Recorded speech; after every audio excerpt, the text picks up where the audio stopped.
ஒரு வாட்டி இந்த மாதிரி சக்கரை பொங்கல் செஞ்சிங்கன்னா நீங்கள் கண்டிப்பாக திரும்ப திரும்ப இதே மெத்தடில் செஞ்சு சாப்பிடுவீங்க. ஏன்னா இதோட டேஸ்ட் அவ்வளோ சூப்பராக இருக்கும். ஸோ கண்டிப்பாக இதை நீங்கள் ட்ரை பண்ணணும். வெறும் 10 to 15 மினிட்ஸ்க்குள்ளேயே உங்களுக்கு ஒரு சூப்பரான சக்கரை பொங்கல் கண்டிப்பாக ரெடி பண்ண முடியும். அண்ட் இந்த ரெசிபி ரொம்ப ரொம்ப ஈஸியானது. அண்ட் ஈஸியாக அந்த ஸ்டெப்ஸை நீங்கள் ஃபாலோ பண்ணிங்கன்னா உங்களுக்கு சூப்பராக ரெடி ஆயிரும். அண்ட் வீடியோக்குள்ளே போகிறதுக்கு முன்னாடி மறக்காம பேஜுக்கு லைக் பண்ணுங்கள், ஷேர் பண்ணுங்கள், சப்ஸ்கிரைப் பண்ணிக்கோங்க. அண்ட் ஆல்சோ அந்த பெல் ஐக்கான் கிளிக் பண்ணிக்கோங்க ஃபார் ரெகுலர் அப்டேட்ஸ். இந்த ரெசிபிக்கு நான் பச்சரிசி எடுத்திருக்கேன். ஸோ பச்சரிசியை நல்லா கழுவி வாஷ் பண்ணிவிட்டு ஸ்ட்ரெயின் பண்ணி எடுத்துக்கோங்க. இந்த ரெசிபிக்கு நான் 3/4 கப் அளவுக்கு பச்சரிசி குக்கரில் ஆட் பண்ணிக்கிறேன்.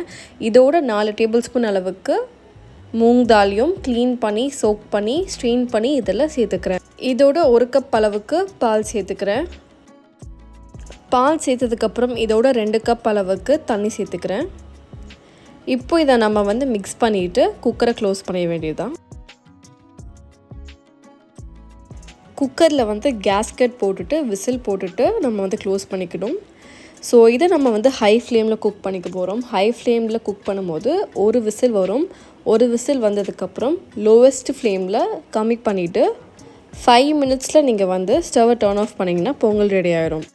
இப்போ இனிப்புக்கு வெல்லம் சேர்த்துக்க போகிறோம். வெல்லம் 3/4 கப் அளவுக்கு வெல்லமை நல்லா பேக் பண்ணிவிட்டு இதில் ஆட் பண்ணிக்கோங்க. ஸோ இப்போ நம்ம தண்ணி சேர்த்துட்டு டிசால்வ் பண்ணிவிட்டு காய்ச்சி எடுத்துக்க போகிறோம். வெல்லம் சேர்த்ததுக்கப்புறம் இதோட 2 ஏலக்காய் சேர்த்துட்டு தண்ணி சேர்த்துக்கலாம்.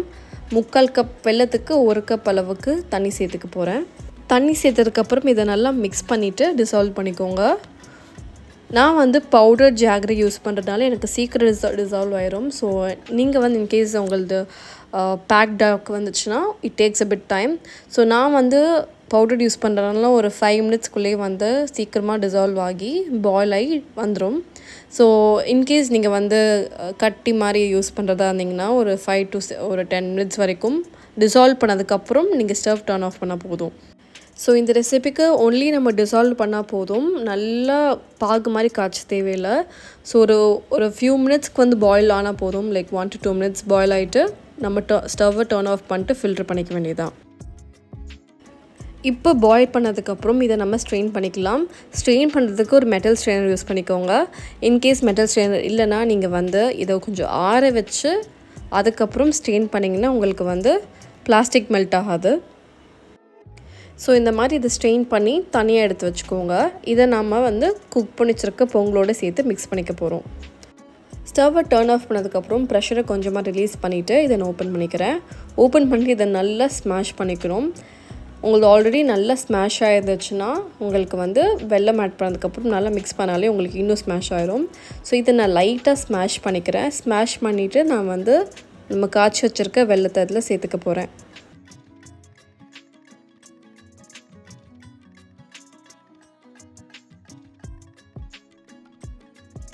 இதோடு நான் கொஞ்சம் கொஞ்சமாக வெல்லம் சேர்த்துக்க போகிறேன். ஸோ ஃபர்ஸ்ட் ஒரு 1/2 கப் அளவுக்கு ஆட் பண்ணிவிட்டு கொஞ்சம் நல்லா மிக்ஸ் பண்ணிக்க போகிறேன். இப்போ இதெல்லாமே லோவஸ்ட் ஃப்ளேமில் குக் பண்ணுங்கள்.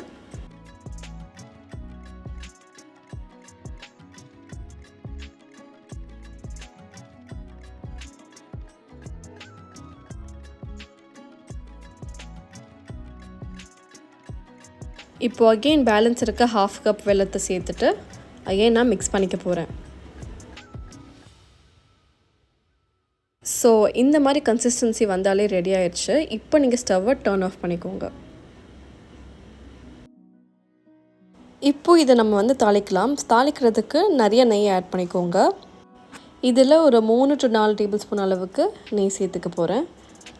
நெய் சேர்த்ததுக்கப்புறம் இதோட 2 கிராம்பு சேர்த்துக்கலாம். கிராம்பு சேர்த்ததுக்கப்புறம் நம்ம இதோட முந்திரி பருப்பு திராட்சைலாம் சேர்த்துக்கலாம். கேஷ்யூஸை நான் ஸ்ப்ளிட் பண்ணி ஆட் பண்ணிக்கிறேன். இதில் 1 to 2 டீஸ்பூன் அளவுக்கு கேஷ்யூஸை ஆட் பண்ணிக்கிறேன். இதோட 1 டேபிள் ஸ்பூன் அளவுக்கு ரெய்சின்ஸும் சேர்த்துக்கிறேன். இதை நீங்கள் எல்லாம் லோவஸ்ட் ஃப்ளேம்லேயே ஹீட் பண்ணிவிட்டு கலர் லைட்டாக சேஞ்ச் ஆனதுக்கப்புறம் இதை நம்ம பொங்கலில் சேர்த்துக்க போகிறோம்.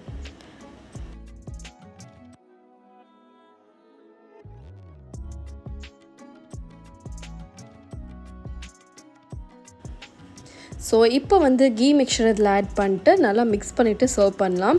பட் இதுக்கப்புறம் கண்டிப்பாக ஒரு ஃபைனல் ஸ்டெப் இருக்குது. இது ஆப்ஷனல், பட் டேஸ்ட் இதை ரொம்ப இன்னும் பெட்டராக எலிவேட் பண்ணி உங்களுக்கு கொடுக்கும். ஸோ இது ஸ்மால் ஹேக்கு தான் இப்போ நான் ஃபாலோ பண்ண போகிறது. ஸோ இந்த ஃபைனல் ஸ்டெப் வந்து பார்த்திங்கன்னா இதில் நான் வந்து பச்சை கற்பூரம் ஆட் பண்ணிக்க போகிறேன், எடிபிள் ஒன். நான் வந்து டைகர் பிராண்ட் வந்து யூஸ் பண்ணுறேன்.